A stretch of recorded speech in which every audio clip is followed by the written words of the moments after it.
তো যাই হোক, এবার আমরা গ নম্বর করতেছি।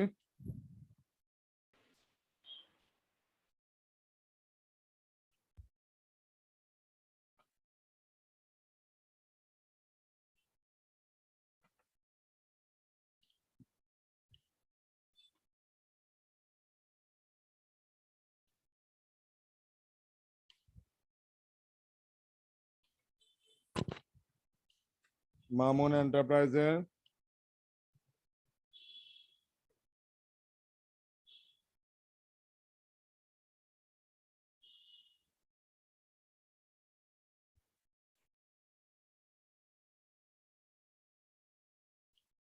সাধারণ খতিয়ান বই সাধারণ খতিয়ান বই। তো প্রথম হিসাবের নাম আমাদের প্রশ্নে বলা আছে যে বিক্রয় হিসাব করতে হবে চলমান জেরে, বা বিক্রয় হিসাব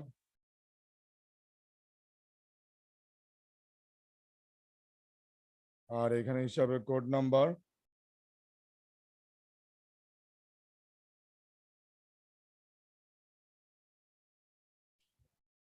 এরপরে ঘর করে বলবা এরকম 4টা ঘর হবে। এখন যেটা করতেছি এটা মতো তুমি ইচ্ছা করলে প্রথমে করে ছোট ছোট করে করলে হবে, কারণ এটা বেশি বড় হবে না। একটা একটা আইটেম তো, বিবরণ, জাবেদা পৃষ্ঠা, ডেবিট টাকা, ক্রেডিট টাকা, যে ডেবিট ক্রেডিট, এই ঘরটাই চলমান জের। তো এইটা তো করলাম আমরা একটা, এরকম করবা তুমি 4টা। ছোট ছোট করে করলে হবে কেন বলতেছি, কারণ একটা আইটেম। ধরো এরকমই করলাম আমি বিক্রয় হিসাব, তারপরে ব্যাংক হিসাব,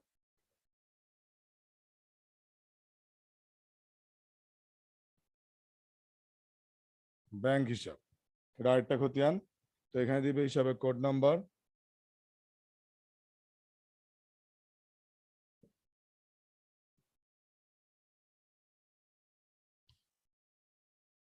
একইভাবে ঘর করে ফেলবা তারিখ, বিবরণ, জাবেদা পৃষ্ঠা, ডেবিট টাকা, ক্রেডিট টাকা, যে ডেবিট ক্রেডিট, এটা করলাম ব্যাংক হিসাবে ঘর।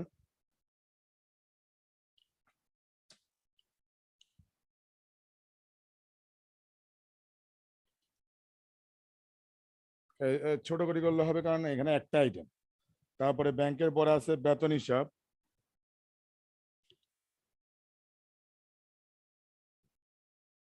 বেতন হিসাব এখানেও আমরা হিসাবে কোড নম্বর লিখবো এই পাশে, হিসাবে কোড নম্বর ঘর করে ফেলবা এটা।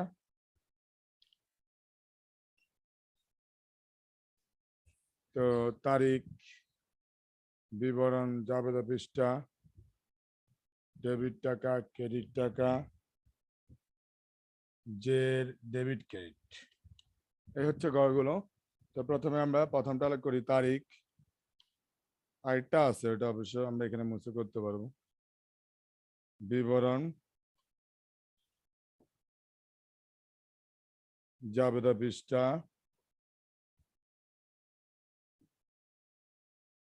ডেবিট টাকা, তারপর হচ্ছে ক্রেডিট টাকা,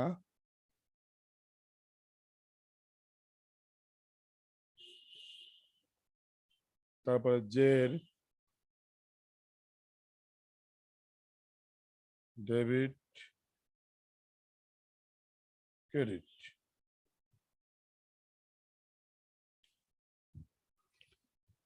যে ডেবিট ক্রেডিট। এরপরে আমরা এখানে আবার তারিখ, বিবরণ, জাবেদা পৃষ্ঠা, খতিয়ানে জাবেদা পৃষ্ঠা হয় সবসময়, ডেবিট টাকা,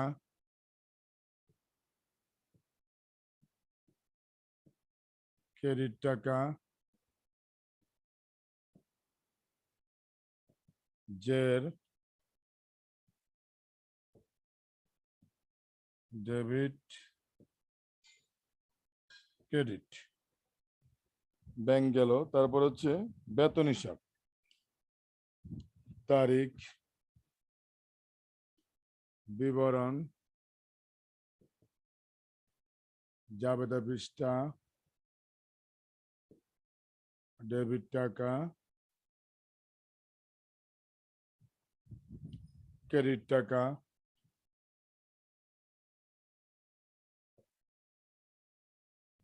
তারপরে জের বা উদ্বৃত্ত বলতে পারি, ডেবিট ক্রেডিট, এই হচ্ছে গড়গুলোর নাম। তো আমরা প্রথমে বিক্রয় হিসাব করতে বলছি আমাদের।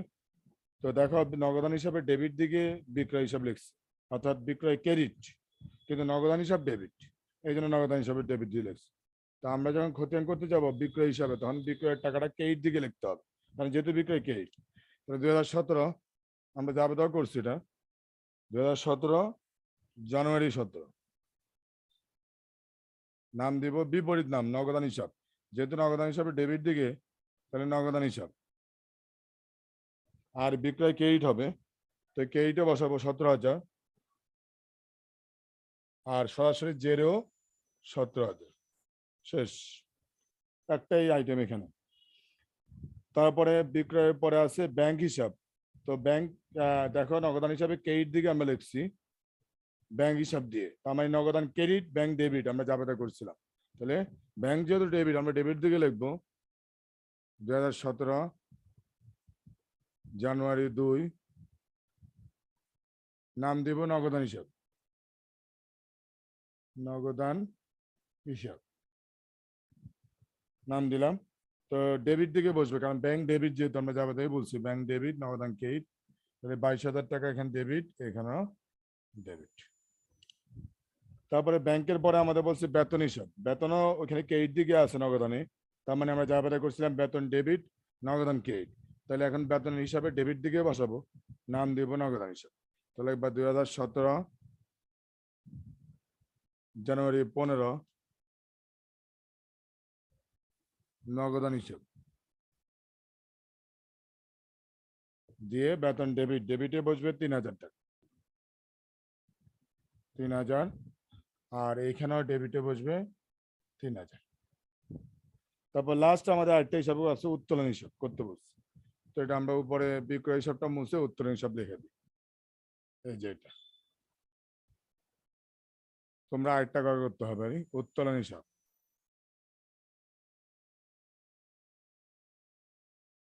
তো উত্তোলন নগদান হিসাবে ক্রেডিট দিকে আছে, মানে আমরা যা বাধা করছিলাম উত্তোলন ডেবিট নগদান ক্রেডিট, তো আমরা নগদান হিসাব দিয়ে লিখতে হবে জানুয়ারি 20, নগদান হিসাব দিয়ে লিখবো উত্তোলনের টাকা ডেবিট, তাহলে ডেবিট দিকে হবে 1,000, আর এখানেও ডেবিট দিকে হবে 1,000। শেষ, মানে জাবেদা অনুযায়ী খতিয়ান করা হয়, তো জাবেদা পারলে খতিয়ান পারা যায়, আর তাছাড়া খতিয়ান থেকেও খতিয়ান করা যায় যদি জাবেদা মনে মনে পারা যায়। এই 4টা খতিয়ান আমাদের এখানে করতে হবে। তো 4 নম্বর অঙ্ক আমি হোমওয়ার্ক দিয়েছিলাম, তহিদ বাদে বাকিরা কেউই করে না এখানে, তো তোমরা বাকিরা করবা। আমরা পরের ক্লাস থেকে অবশ্য শীট থেকে, আমি আলাদা শীট আছে আমার, সেখান থেকে আমরা খতিয়ানে কিছু অঙ্ক করাবো, খতিয়ানে কিছু অঙ্ক করাবো, বইয়ের অঙ্ক আর নাই। তোমরা 4 নম্বর যারা করো নাই করে নিবা। আচ্ছা, আমরা ব্যবসা উদ্যোগ পড়ানোর কথা আজকে মনে হয়। তো ব্যবসা উদ্যোগে আমরা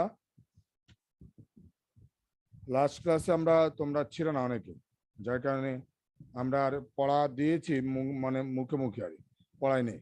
সমবায় সমিতি ধারণা, কনসেপ্ট অফ কোঅপারেটিভ সোসাইটি, তো এটা একটু আমরা পড়াবো, একটু ভালো মতো দেখো, এটা পড়ে নিজেরা একটু ভালো মতো রিহার্সাল না করলে হবে না। সমবায় সমিতির ধারণা, কনসেপ্ট অফ কোঅপারেটিভ সোসাইটি। সমবায় শাব্দিক অর্থ হলো সম্মিলিত উদ্যোগ বা প্রচেষ্টা কাজ করা। সমবায়ের শাব্দিক অর্থ হলো সম্মিলিত উদ্যোগ বা প্রচেষ্টায় কাজ করা। সম্মিলিত প্রচেষ্টায় এগিয়ে যাওয়ার অনুপ্রেরণা ও চিন্তা থেকেই সমবায় উৎপত্তি। সম্মিলিত প্রচেষ্টায় এগিয়ে যাওয়ার অনুপ্রেরণা ও চিন্তা থেকে সমবায় উৎপত্তি। শিল্প বিপ্লব ও প্রযুক্তি নির্ভর বৃহদায়তন ব্যবসা সংগঠন বিকাশের ফলে পুঁজিবাদী সমাজ ব্যবস্থার ভিত যত মজবুত হতে থাকে, এর প্রভাবে সমাজে অর্থনৈতিক বৈষম্য দেখা দিতে থাকে। মানে পুঁজিবাদ মানে যাদের অর্থ আছে তারা ব্যবসা করতে পারে, বড় বড় ব্যবসা গড়ে তুলতে পারে। এই কারণে সমাজে কি হলো, একটা অর্থনৈতিক বৈষম্য দেখা দিতে থাকে। স্বল্পবিত্ত ও মধ্যবিত্ত শ্রেণীর পেশাজীবী ও ব্যবসায়ীরা আর্থিকভাবে দুরবস্থার সম্মুখীন হতে থাকে। যারা স্বল্পবিত্ত, অনেক অল্প টাকার মানুষ, মধ্যবিত্ত, এই পেশাজীবী বা ব্যবসায়ীরা আর্থিকভাবে দুরবস্থার মধ্যে পড়ে যায়। কেন? কারণ যেহেতু যাদের অর্থ বেশি তারা বড় বড় ব্যবসা প্রতিষ্ঠান গড়ে তুলতে পারে। পুঁজিবাদী সমাজের সৃষ্ট এই জাতীয় অর্থনৈতিক বৈষম্য ও দুরবস্থা থেকে মুক্তির প্রয়াসে বিশ্বের বিভিন্ন দেশে সমবায় সংগঠন গড়ে ওঠে। এই পুঁজিবাদী সমাজ ব্যবস্থা থেকে অর্থনৈতিক বৈষম্য বা দুরবস্থা থেকে মুক্তির জন্য বিভিন্ন দেশে সমবায় সংগঠন গড়ে ওঠে। সর্বপ্রথম সমবায় আন্দোলনের সূচনা হয় পশ্চিম ইউরোপে। অবজেক্টিভ আসতে পারে, সর্বপ্রথম সমবায় আন্দোলন কোথায় শুরু হয়? পশ্চিম ইউরোপ, উত্তর আমেরিকা ও জাপানে, তিনটা অংশে, পশ্চিম ইউরোপ, উত্তর আমেরিকা ও জাপান। তবে সমবায় সমিতি প্রতিষ্ঠার পথে অগ্রপথিক সংগঠন হচ্ছে 1844 সালে উত্তর ইংল্যান্ডের রসডেল নামক স্থানে প্রতিষ্ঠিত রসডেল সমবায় সমিতি। মানে 1844 সালে উত্তর ইংল্যান্ডে এই রসডেল নামক স্থানে মূলত রসডেল সমবায় সমিতি সর্বপ্রথম 1844 সালে গঠন করা হয়।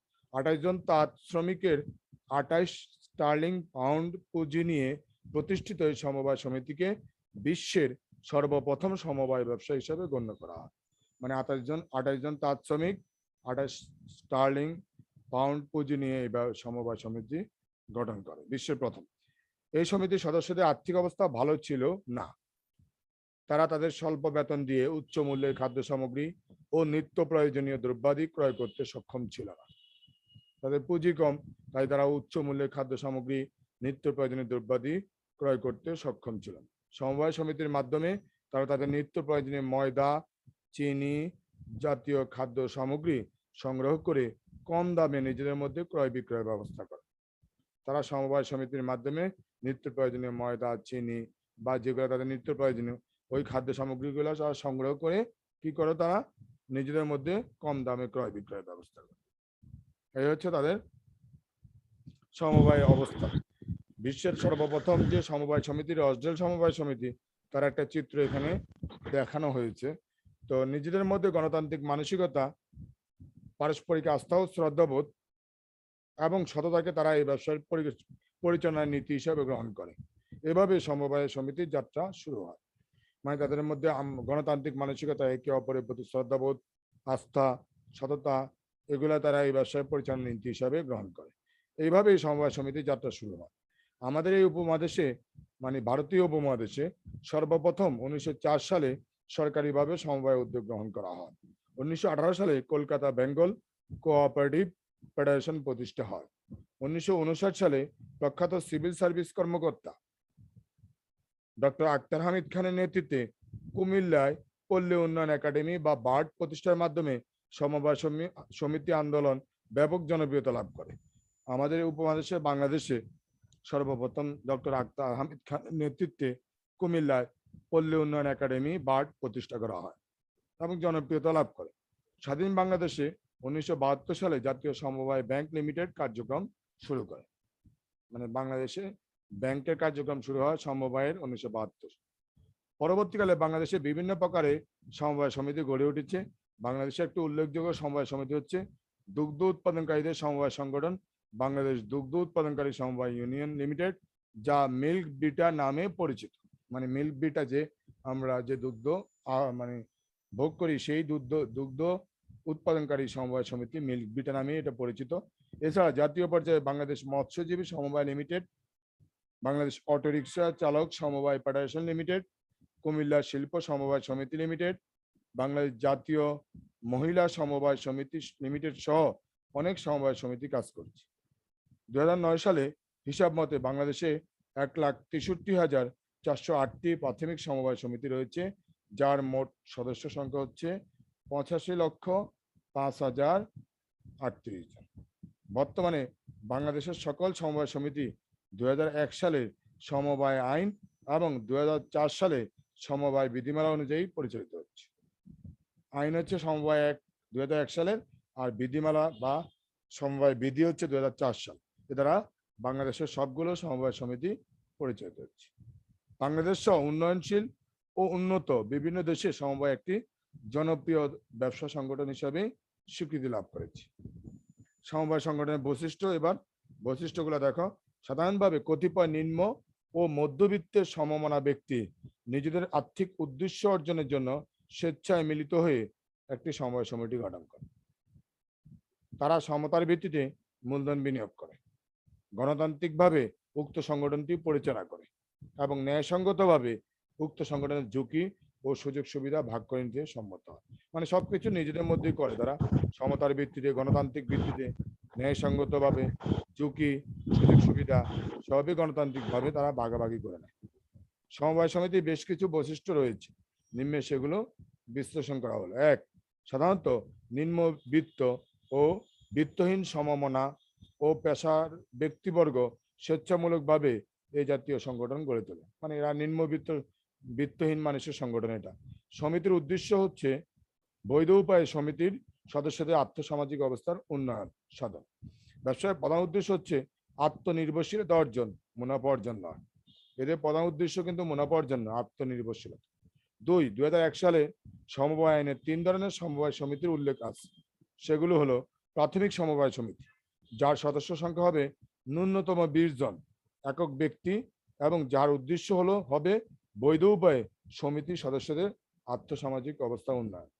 মানে ওদের সদস্য সংখ্যা হবে প্রাথমিক সমবায় সমিতি 20 জন, আর এই 20 জন একক ব্যক্তি হতে হবে, কোনো সংগঠন না, যার উদ্দেশ্য হবে বৈধ উপায়ে সমিতির সদস্যদের আর্থসামাজিক অবস্থার উন্নয়ন।